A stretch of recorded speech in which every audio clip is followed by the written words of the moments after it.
The first installation is the two warblers, and you and I discussed the idea of the travelers, having something on the move. So those two are dressed in sort of semi-business suits. They have very straight, very angular jackets, but they are decorated with caterpillars and moths and flies, all the things that these warblers would actually eat. And they're carrying very prim little briefcases, and I have them posed in such a way that it looks like, they are traveling, they're on the move, they're going very quickly, and they have a purpose in their locomotion. And that was actually something that I thought about when you and I were first talking about doing all of the dances, this idea of travelers, and you took it from there. I did, yeah. So from there, the idea was I immediately started thinking of Birdie Airport when we were talking about travelers and birds and briefcases. And since I spent some time in New York City myself, I thought, oh yeah, it's JFK and it's LaGuardia. So from there, I chose music that had a particular driving beat, because for dances like that, you need to definitely have something that keeps the movement going. And the dancers in that particular piece are 3 students from Principia College who 2 of which are international students. One is from Nigeria and the other is from Mexico. And then the 3rd student is a domestic American student, but who travels all over the place. She's got family in Alaska and family in South Carolina, and her parents do all kinds of nature photography and things like that. And so she was very into this whole worldly aspect of it. Yeah. And so the choreography continued to develop from their travel experiences, because I know that when they come to school, they're different people than when they are at home. And one student in particular has talked to me for many years actually about who she is in her sort of Spanish-speaking brain and who she is in her English-speaking brain, and mixing even her Mexican folkloric dance with her contemporary dance and all that kind of thing. And I thought, man, that's deep identity, and like who people are and who they change into being when they travel and when they grow and when they add new experiences to themselves and to their process. And so we started playing with that choreographically. The first couple gestures that they all move through are the dancer made specifically, and they are there were prompts from do 8 gestures that are like you at home, and do 8 gestures that are like you in the airport. And there may have been, I think there was a third, it may have been do 8 gestures here at print or something. And then we kind of put them together and then got ourselves on an airplane and really had some fun playing with turbulence and like heavy baggage and baggage getting lost and just with that beautiful driving beat of the violinist as well. So I really liked how when they're making these movements, I could see some of the movements of the birds. Yes, right. Also, right? So I wasn't looking for that, but I saw it. And I also liked, how you said that they were moving around through each other, and when you see a lot of birds in a flock doing that, and I just thought it was a wonderful fit. It was really good. Thank you. And it reminds me, I did actually with that group, I did a little bit of research in all of this groups about what the bird actually looks like when they move. And that particular one, I found a fabulous video online about the tail, just the constant kind of the bobbing. And they did a lot of that up and down. And I kept thinking of my knees because they were up and down a lot. But it was good. It was really good. No, I showed the dancers that video, and they were like, oh my gosh, it really is a lot of like constant movement and small movement. And so I asked them to really kind of embody that quality of sort of small, vibratory, like, moving up and down, and you're ready to go. You're ready to go. That's interesting too, because birders, when they're out looking for birds, they often think about the classic movements, and warblers, you don't often see them. They're kind of notorious for being difficult to see because they're in bushes and trees, and so you're looking for those classic little movements first. Got it. And when you think about it, those little birds move very differently than, say, a robin or, a duck or something like that. So your mind is processing those movements, and you just find what you're looking for. Yeah. And I thought that was a really, really perfect fit. Yeah, thanks. It was good.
The second station was the oriole for us when we were walking around. And my thoughts with this guy is that I wanted a bird that would be recognizable to most people and something very bright, because a lot of birds, they're natural colors, and so you may not see them. You're walking right by and you miss it. But this guy, it's a male Baltimore oriole, and he's got the brilliant orange and black, that classic bright combo. And he's embroidered all over with fruits and flowers, which are the favorite foods. And when you and I were talking originally, I had ideas what I wanted to do with the costume. And I kind of deviated from that, but the color remained. And so, you had some ideas based on what I was talking about with the costume, I think. Yeah, for sure. I think the costume really kind of got my creative juices flowing in a fun and funky way, which then definitely turned out to find itself within the dance. So on our end, we started with the colorful brightness and silliness and funness of it. And I had a dancer who I suddenly realized was a tap dancer. And I thought, oh my gosh, yes, let's do tap. Tap, it has some really deep roots in America, just in terms of it being a real American art form, as it kind of began from Irish step dancing and all sorts of English folk dancing and things like that, as well as African American rhythms of the drums of the enslaved Africans. And anyhow, it's just really cool. It really started here and is a homegrown kind of genre. And then so is jazz, right? And so I also had a student who played the electric bass.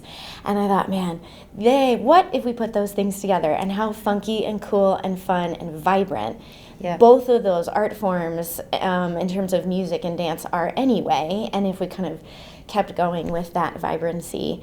And then, of course, with the traveling and the identity migration part, as I developed it with those students, I am not a jazz musician and I am not a tap dancer, but it was a beautiful trio of like true collaboration, because the tap, I would say, okay, is there, a particular step that has a beat like this, right? And then she'd go, oh, yeah. And, she'd think and she'd play, she'd try a few things. I'm like, ooh, I like this one. Let's put this one next to this one, and then also for the bassist, she would say, when we were all coming together, so what kind of vibe are you going for? And we'd say, is it funk or is it jazz? Like, are we going more American musical? Are we going more, R&B? We had to make those kind of connections so that we could find the common ground and then still maintain that funkiness. Yeah. And really for that one, it's unique in terms of its structure, because there were sort of 3 sections of it, but each section was semi-improvised, right? We kind of developed the structure as we were going along, and the beautiful performers, I remember them saying to me halfway through this process, they said, Erin, I think you've overestimated our ability to do this. And I said, no, I didn't. I promise you've got it. And so once we got sort of cemented that structure of like section 1 was sort of the tap dancer's story about the moment where she realizes that she was a little different than her friends. And then the middle part was sort of the bassist story of her identity migration as well, where she happened to attend high school in Australia, and that was a huge thing for her. So that was a very watery sort of section, and like, I don't know who I am, and people think I'm this way, or people think I'm another way, but I'm really this way, and then just kind of the coming together of like, yeah, we're gonna be okay, and that vibrancy at the end. So and I really liked the totality of it, because I'm visual, I'm thinking about fabric and color all the time, and this one was very visually it stood out, and they brought that in with the clothes that they were wearing, and it was just such, each aspect of it was different, but it came together in a really interesting way, and I really liked how it all came out. I wasn't expecting it, and I loved it. And kudos to the dancer who was working on that uneven ground. Oh yeah, absolutely. That was tough. Absolutely, yeah.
So the swan was an interesting one for the dance because the original location was further up the path, and so this was much more of, I'll say, industrial man altered area because it was by the sidewalk and paved, but she's looking out to the water.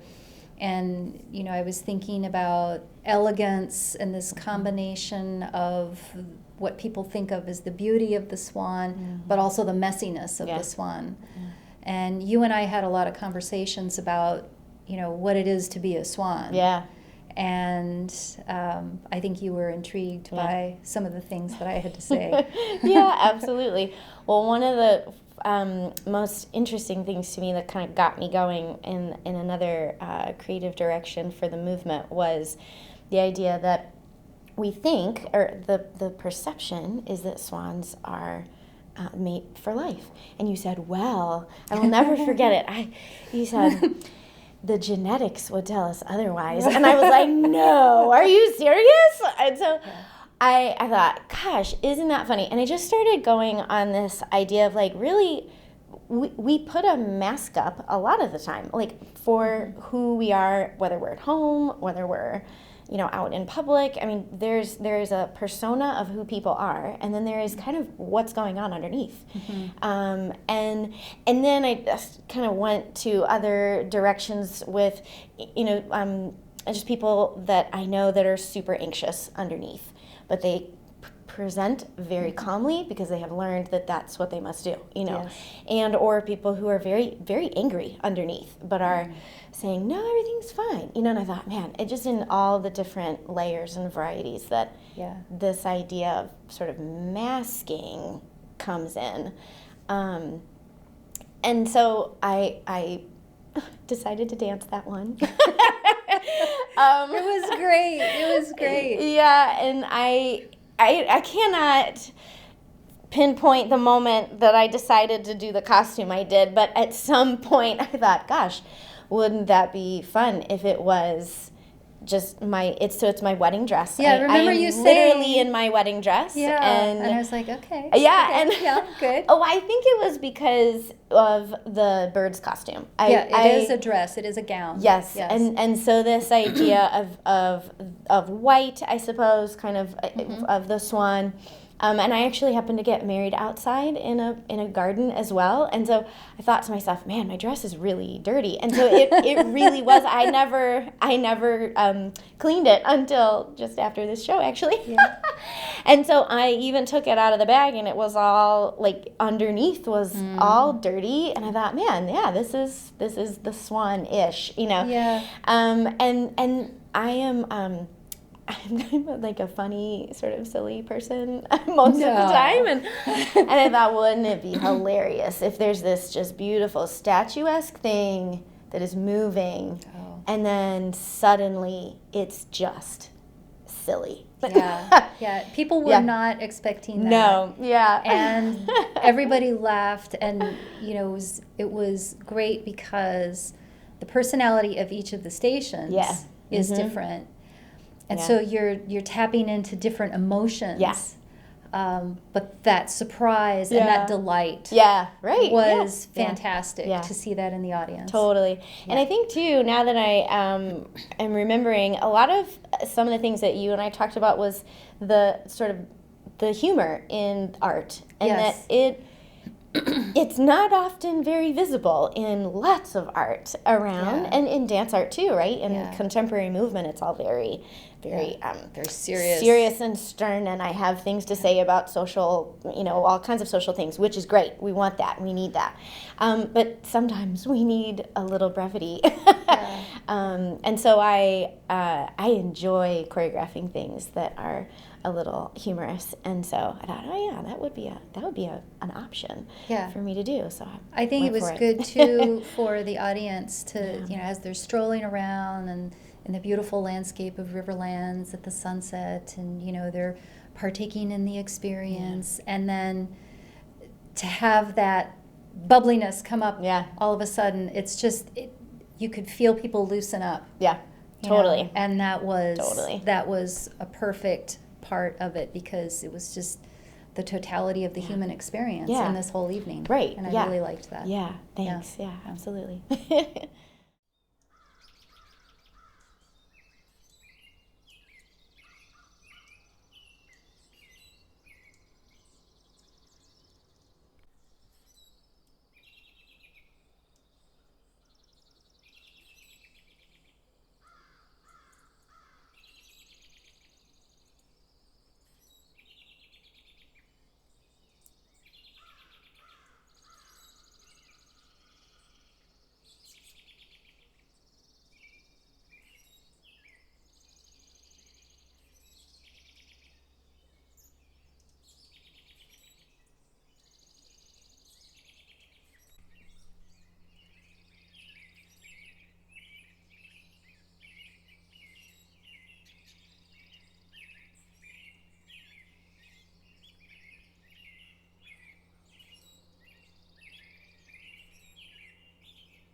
The last station for us on the walk was the Gadwalls, and that's a pair of ducks. And this is one where I have the male and the female. Mm-hmm.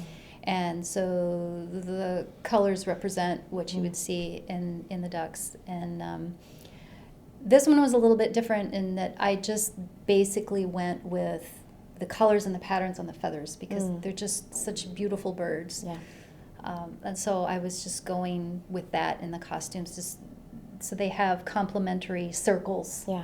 And so for me, it was just all about the beauty of the animals.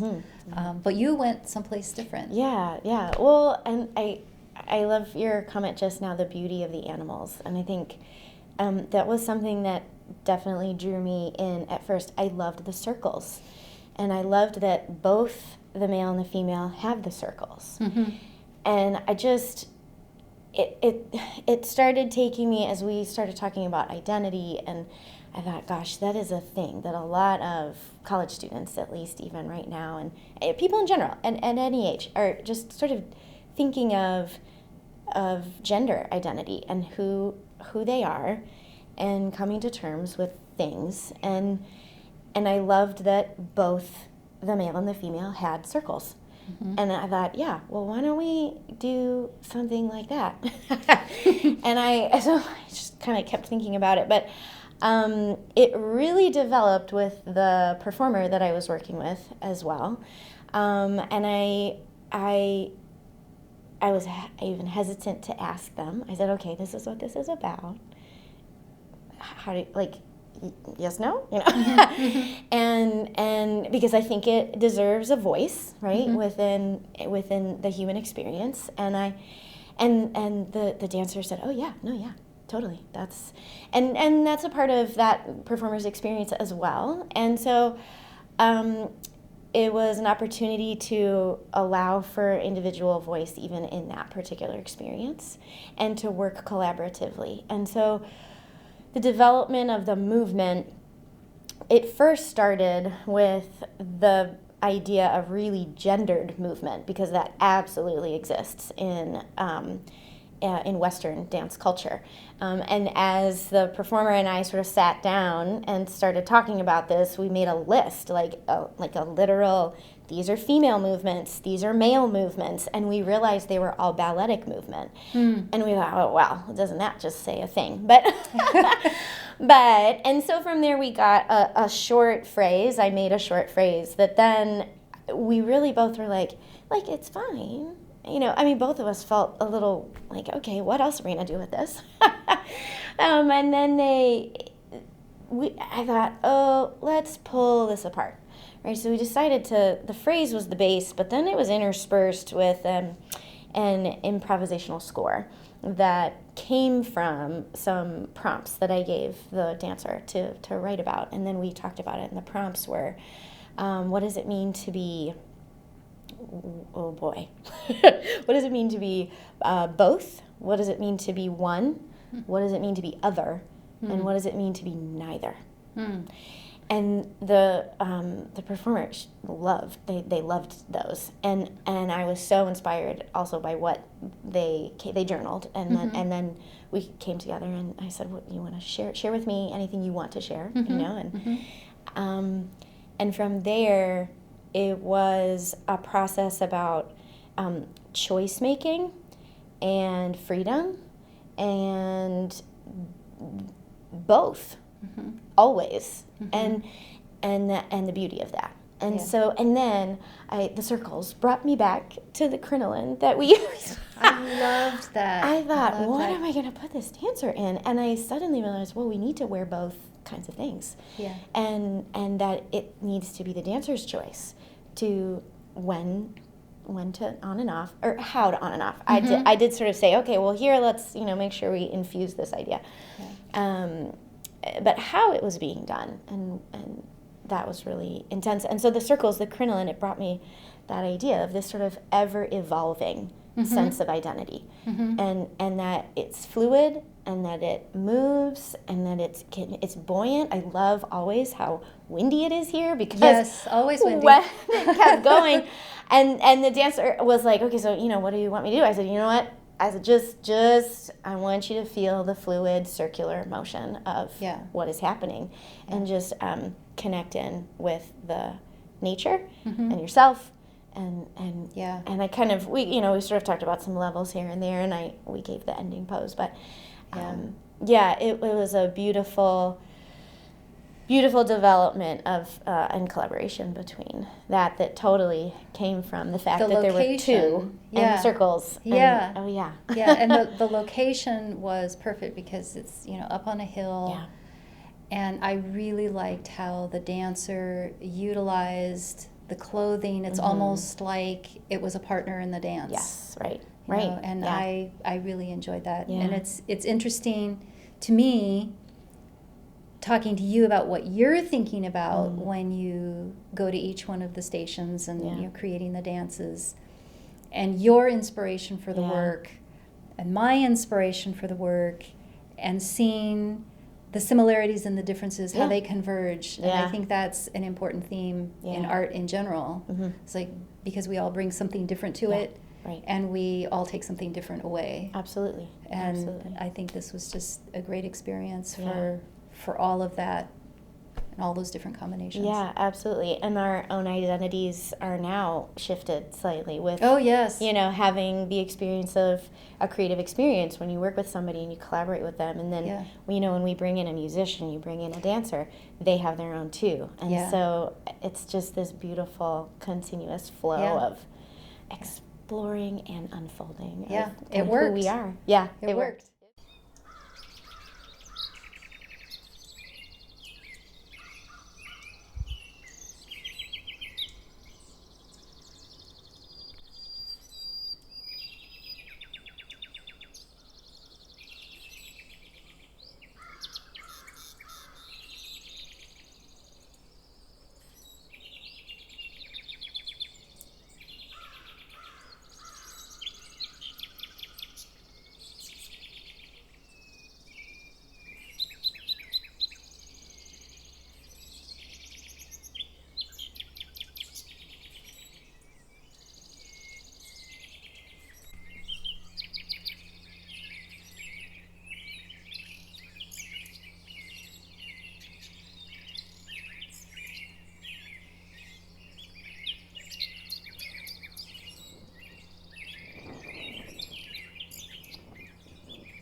Penny approached me, I guess it's been a year and a half now, and she asked if I would be interested in doing a residency here. And actually, it was a surprise because I am a textile artist and I create sculptures of human animal hybrids about this tall, and obviously they're fabric, they're sculptures, they're artworks, they're meant for display. And the idea was that it would be site-specific installations outside.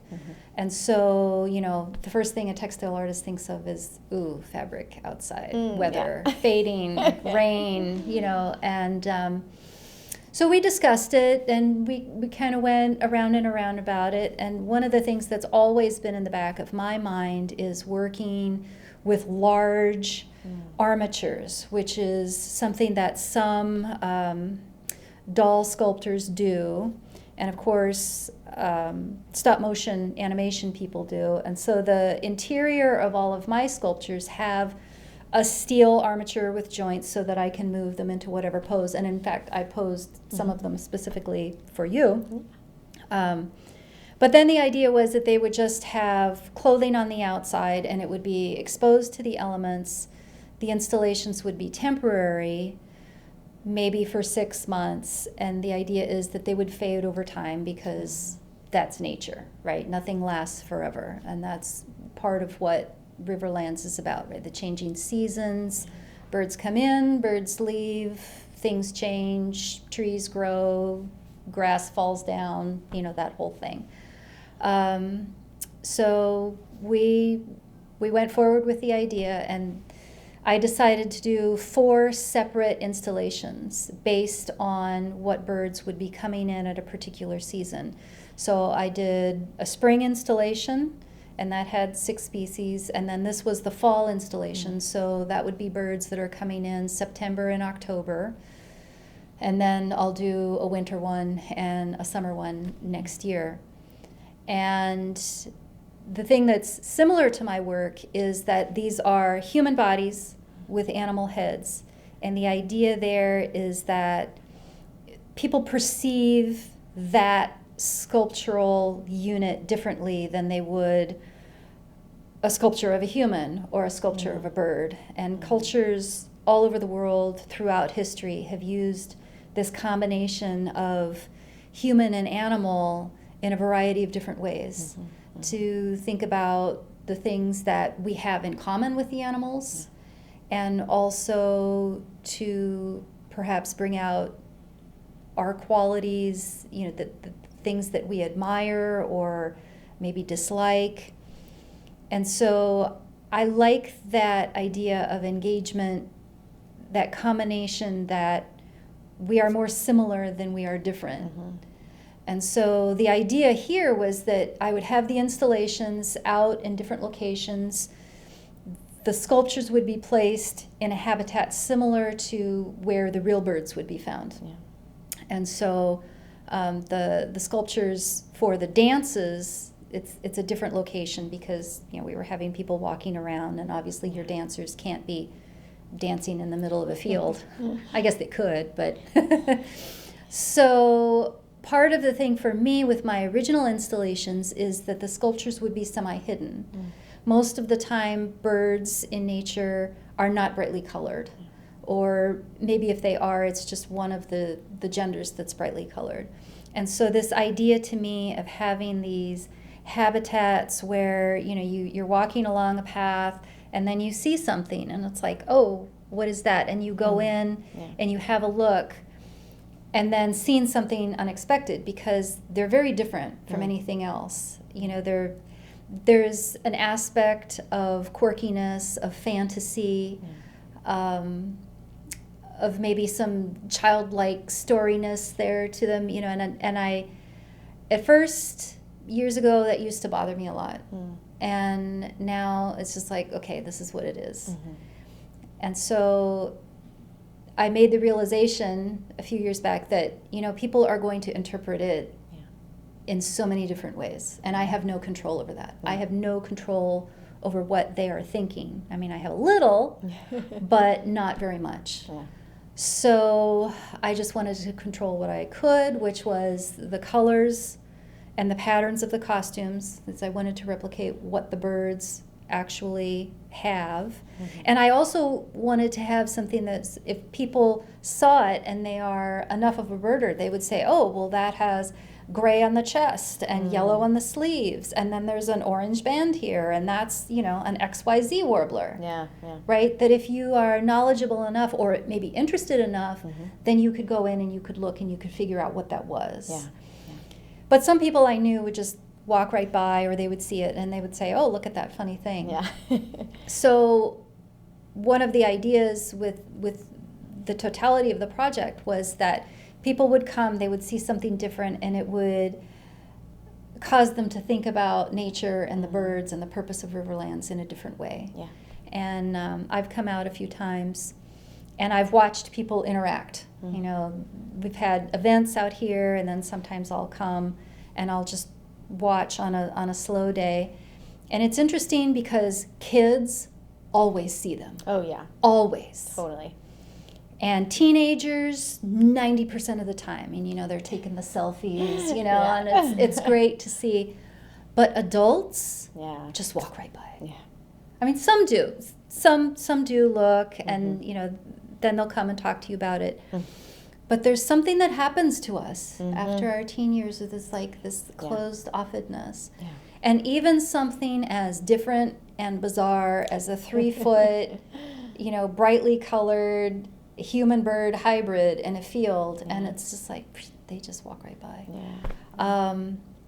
So it's been interesting, and one of the things that I've realized through this residency is that my sculptures do have very much a life and a personality. Yeah. And people do respond to that. So that's good.